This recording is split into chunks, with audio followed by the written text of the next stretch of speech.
Just thought I'd let you see this wee madam. This is our little faith charity. Brought to us a couple of weeks ago. We still haven't got to the vet. I mean, it's not urgent, but I do need to get her down the next few weeks about her beak to see what we can do. I've trimmed the ends of it a bit to stop her from catching herself and things. She learnt very, very quickly that food comes from my hands. She can't pick anything up at all.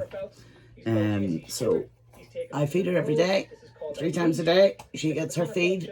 We don't overfill her. We just give her enough that'll keep her going till the next feed. And at night, we give her enough to keep her going through the night to the morning. She's really tame. She's a wee sweetheart. She spends the time sitting on my shoulder like a parrot.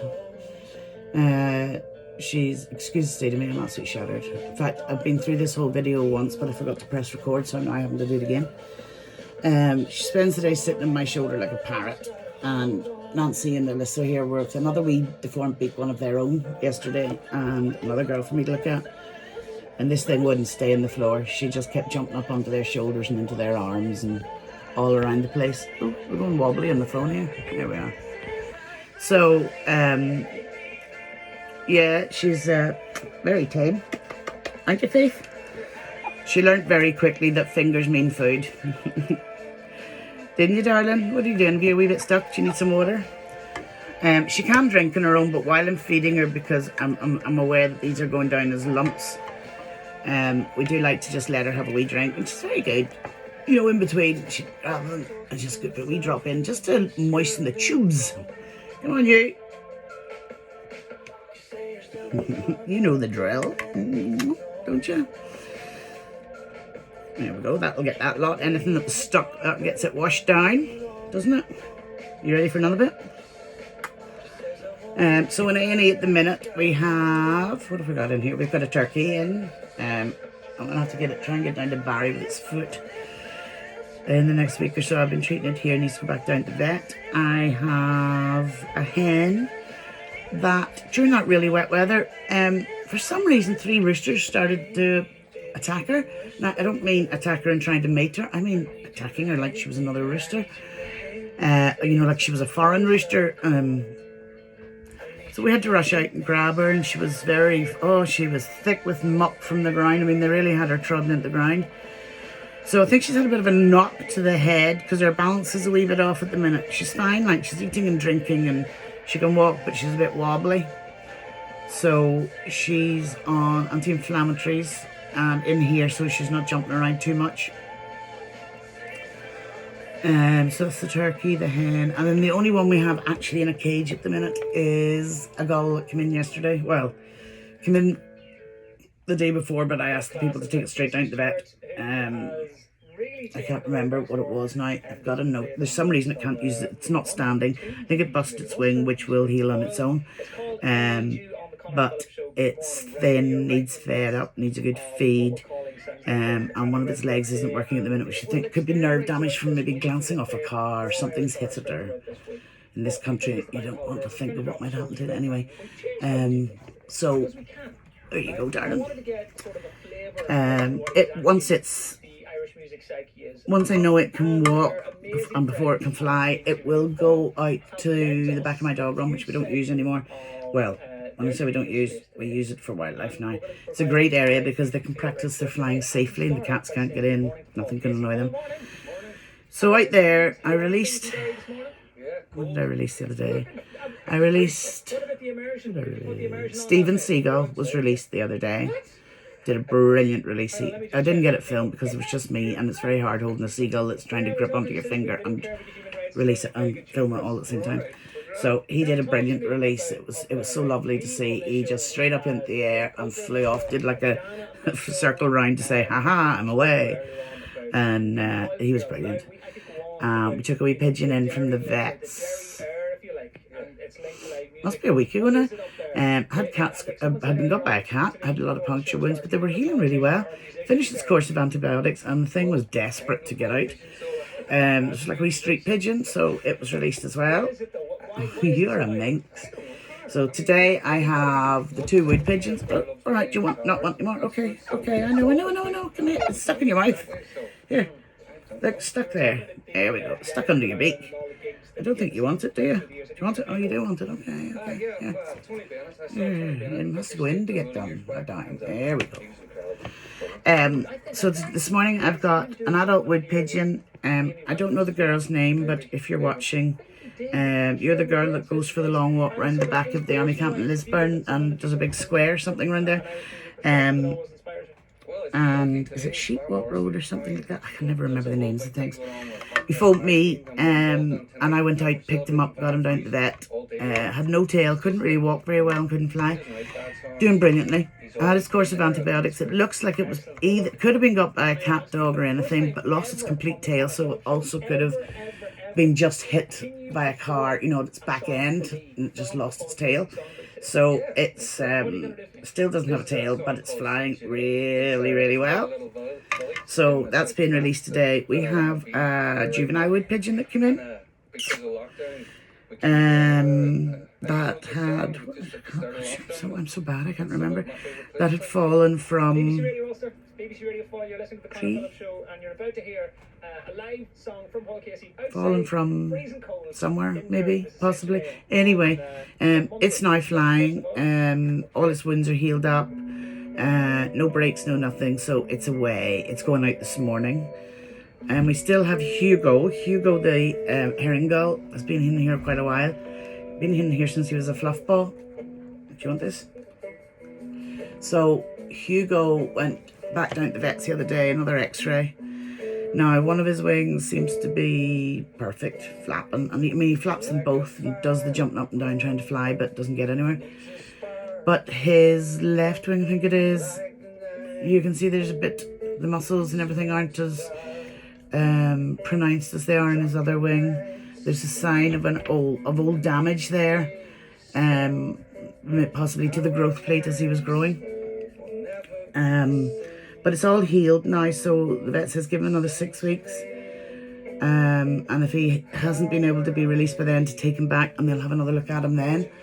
So it's really a matter of him building up, come on darling, building up the muscles in his wing again. And hopefully he will be able to be released. Ernie, goodness me, talking about, Ernie's been here about the same length of time as, big drink, as Hugo. Ernie was a little juvenile, black-backed, grey-backed crow, grey-backed crow, but whose wings were showing signs of malnutrition. You know, they get the stripy things in the feathers, you know, when they're lacking in the correct nutrition. So, he's now starting to molt those feathers, new ones are growing, and he's desperate to fly, so I'm hoping it'll be only about another week before he can go. So that's Hugo and Ernie. We have the 3 ex-racing pigeons. Spoken to the owners, so that's okay. 2 of them can fly and are ready to be let out, so I want to do that soon, but because they'll have a place that they sleep here. Here we go, another wee bit, last wee bit, darling. I think then that's enough for you for this morning, isn't it? Yeah. So they're gonna, 2 of them are ready to go. The first racing pigeon that came in, the one that seems to have damaged the breast muscles, she can take off from the ground vertically and literally just go straight up. And then if she needs to, she can actually fly backwards for about a foot. But she can't do any normal flight, can't go forwards. So I'm not sure whether she's ever going to recover from this or not. So if anybody out there keeps pet pigeons, not racers, pet pigeons, I have 3 ex-racers if you're interested. 2 that can fly and 1 that just needs to be allowed to spend time with the others. She'll never fly away because she can't actually fly. What else have we in there? Oh, the Wee Wild Duckling was released. That was a brilliant release. That was great. Where did we release it? Released him at Hillsborough. That was good. And who else is in there? Snoopy Doop's in there, isn't he? Snoopy Doop. Snoopy Doopy Doop. Snoopy Doopy Doop. Snoopy Doop's in there with the others. And then the 2 wood pigeons, the adult, I was telling you about the other one. You quit that, you wee rascal. And they're going to be released this morning. So that's about an update on everybody. I'm exhausted. I have spent so much time running around after wild birds. If you find an injured wild bird, please just pick it up. I mean, the seagulls can nip, but as long as you don't pull your finger away, just let it hold on to your finger. It's not that sore. In fact, I find it easier if they do grab one of my fingers, then I can hold the beak gently and it gives me a better chance to lift them up. But if they are injured, please just take them down to a vet if you can. If you can't get them to a vet, you don't know what vet to take them to, give me a shout. Please do try Debbie Nelson first. She's Debbie Doolittle's Wildlife, because she's much more experienced at this than I am. However, if you can't get her, by all means give me a ring. There's no problem. We just, oh, look at you. Do you need a wee massage now? You think you need a wee drink? Oh, it's all nice and loose. It is indeed. So that's about it. I have had, with having all that wildlife out there, the place is like a, I don't know, it's like a bomb site, isn't it? I know, we've got to get it cleaned, get it done this week. It's just been incredibly hectic. Between roosters now, we still have Roderick there. We did some, that guy, there's a guy came and took his brother, Ian, I think he's calling him. But Roderick's still there, very gentle, big cream leg bar, lovely. Nobody seems to be interested in him. We also have 2 more of his brothers and some beautiful, beautiful purebred lavender araucana roosters. So, I mean, if anybody's interested, please message the page. We do need to rehome these roosters.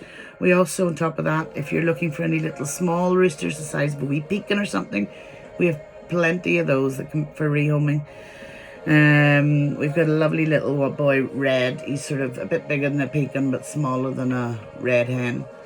We call him Mr. Red. He's lovely. He's a wee sausage. He's almost the shape of a pekin. He's gorgeous. And then we have any amount of pekin cross type roosters.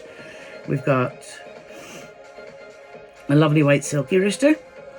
We have a big Kellogg's boy. We have 2 beautiful Brahma purebreds. If anybody has any large flocks, you know, a large flock that contains like Jersey Giants or big Brahmas, they couldn't go to a small bird flock because they'd be too hefty on the girls. But oh, you've got an itch? Do scratch it. Do you want mommy to scratch it? We have to get you down, don't we? Down to the doctors. Oh, what's stuck? Let me see. And stuck was just because it's still in lumpy bits. Give it a few minutes. It'll break up. It'll break up. There we go. So that's about it. Roosters by the bucket load here. Drakes, if anybody needs any drakes. We have drakes too. I know, we have to get you checked. I'm worried about her that as she grows, with the way this deformity is so far back at her mouth, that it's actually going to start to close over on her windpipe. So we need to make an appointment to get you down to Barry this week. See if there's anything he can do. Isn't that right, little Faith? Faith Crystal. You're beautiful. What are you doing? You trying to scratch? Here, I'll give you a wee rub here to get this broken up a bit. Because it goes down and quite, you know, you got to make it into wee lumps. Then she needs them broken up a bit once you get them in there. But once there's a bit of water in, they break up a lot easier. Just give it a wee hand. Give it a wee hand. Mwah! She's such a sweetheart. I've had a lot of calls from people about their hens, you know, sick hens.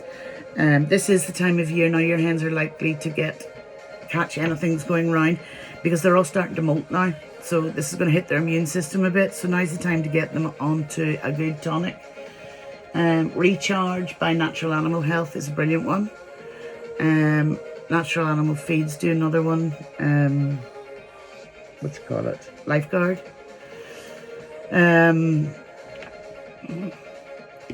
It's brilliant too, but now's the time to put them on the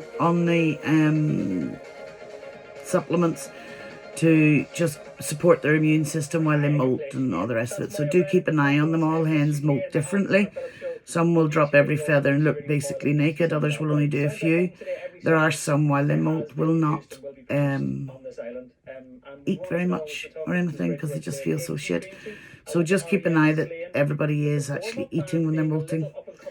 And again, we're coming up to the time of year when all the birds change, when all our summer birds migrate and all the ones that come back here for the winter come back. Now, every time that happens, that's going to be bringing in a new set of infections and things to introduce around the wild birds. So just be aware. Keep a good close eye on all your birds, and if you do see anybody acting a wee bit off, remember that the earlier you get it, the more likely you are going to be able to save the hen. It's very, by the time you can actually recognize that there's physically something wrong with your hen, it'll be quite advanced because they hide it so well. So you want to know them, and you want to learn about their behaviours, and you want to know that somebody's not acting the way they normally act, or they're not doing the type of things they normally do. So that's about it for today. This little one's going to go and have a wee snooze in the sun now, aren't you? With your head up my nose. Don't you learn? This food's settled. I know. So that's about it. I'll try and video the release of the 2 pigeons for you, but we'll see how we go.